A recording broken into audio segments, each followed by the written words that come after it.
আর বাংলাদেশ কি ভেবেছেটা কি কি ভেবেছেটা কি শুধু পাকিস্তানের দিকে না, এই দিকেও একটা দুটো তাক করে রাখতে হবে। এখন বাংলাদেশি লোক ঢোকার কোন রকম যেই হোক ডাইরেক্ট গুলি চালিয়ে দাও, ডাইরেক্ট গুলি চালিয়ে দাও। কেন? হ্যালো গাইস, আসসালামু আলাইকুম। গতকাল থেকেই বিভিন্ন সামাজিক যোগাযোগ মাধ্যমে এই ভিডিওটি খুব ছড়িয়ে পড়েছে, যেখানে ভারতীয় বিএসএফ বাংলাদেশি জওয়ানদের হাত পা ধরে টেনে হিঁচড়ে যাচ্ছে। এই ভিডিওকে কেন্দ্র করে ভারতীয় এক ভাই তার ভিডিওতে বাংলাদেশ সম্পর্কে কি বলেছেন সেটাই আপনাদের জানাবো। চলেন শুরু করা যাক।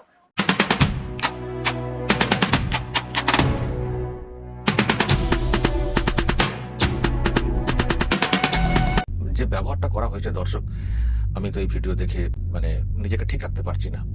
আবার দেখছি এই ভিডিও দিয়ে অনেকে, যেটা হয় আর কি, ওখানকার লোকজনদের যেসব মন মানসিকতা, তারা সব নানান কুৎসিত মন্তব্য করছেন।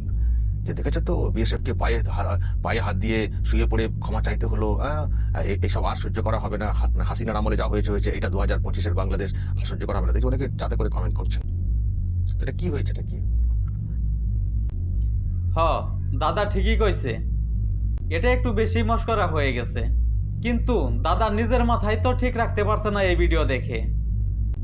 এখন আমার কথা হলো, বাংলাদেশ সীমান্তের লোকজন বিএসএফ এর এত অন্যায় অত্যাচার সহ্য করে কেমনে? আবার দেখি, সীমান্ত কি বাংলাদেশে চলে গেছেন নাকি লোকজন?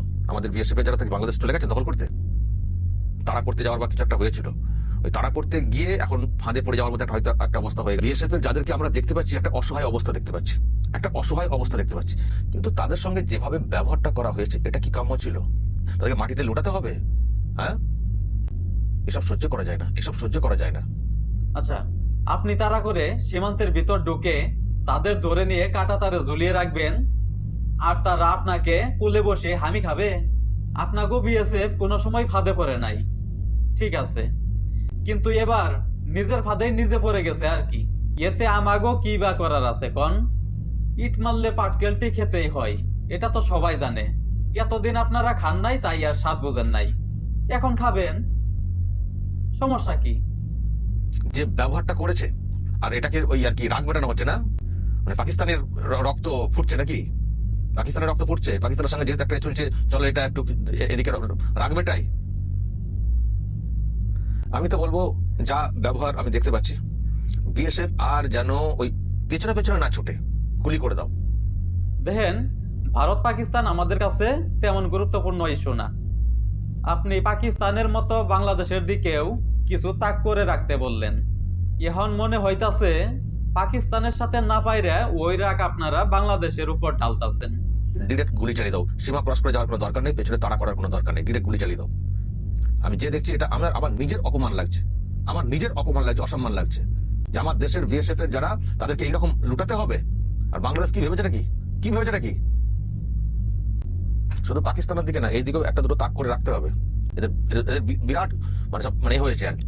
খুব আমার খারাপ লাগে একটা ভিডিও, আমি জাস্ট আপনাদের সামনে আনলাম। এগুলো দেখে রাখুন, ওদের ব্যবহার কি দেখে রাখুন। বাংলাদেশি লোক ঢোকার কোন রকম যেই হোক ডাইরেক্ট গুলি চালিয়ে দাও, ডাইরেক্ট গুলি চালিয়ে দাও। কেন ঝুঁকি নেবেন? কেন তাড়া করে ওদের দিকে একতে যাবেন? মানে গরু তারা করে লাভ নেই, গরু তারা ওই হাঁকালাম চলে গেল, আবার আসবে ওরা। সুতরাং দেখলেই গুলি চালিয়ে দাও, দেখলেই গুলি চালিয়ে দাও। আচ্ছা, বাংলাদেশিদের আপনি গরুর সাথে তুলনা করলেন। বাস্তবিকভাবে গরু সন্তানকে মানুষে গরুই বলে, আমরাও তাই বলি। কিন্তু একটা কথা ভেবে আমার মাথা দেখি চুলকায়, আপনারা জানি কার সন্তান? যাই হোক, আপনাকে একটা কথা বলি, নিজের রাগ নিয়ন্ত্রণ করেন, কেননা অতিরিক্ত রাগ করাটাও একটা মানসিক প্রবলেম। যাই হোক দর্শক, এই ভিডিও সম্পর্কিত পিনাকি ভট্টাচার্যের একটি পোস্ট থেকে কিছু কমেন্ট দেখা যাক। পোস্টটি হলো, কোথায় গেল পরাশক্তির গরিমা? এরকম ট্রিটমেন্ট 2-4 বার দিলে জিন্দেগিতে আর চোখ তুলে তাকাবে না। আচ্ছা, কমেন্টগুলো দেখি।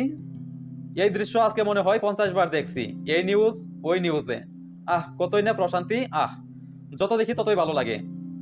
এই ভালো লাগা মনে হয় আরো কয়েকদিন থেকে যাবে হৃদয়ে। শান্তির দৃশ্য। আব্দুল লতিফ অফিসিয়াল, 16 বছরে এরকম কোনো নিউজ দেখতে পারিনি। সেলুট সীমান্ত প্রহরী বাইকে।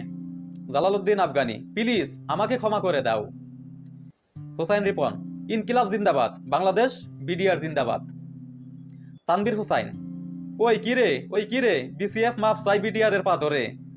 উফ, 54 বছরের সেরা মধু রসমালাই। এই ভিডিওটি দেখে আপনার মনের ভিতর কি রিয়াকশন হলো জানাতে পারেন কমেন্টে। ধন্যবাদ সকলকে এই ভিডিওটি দেখার জন্য। এরকম ভিডিও পরবর্তীতে আরো দেখতে চাইলে একটি লাইক দিতে পারেন, আর আপনার মন চাইলে সাবস্ক্রাইব করে রাখতে পারেন। আল্লাহ হাফেজ।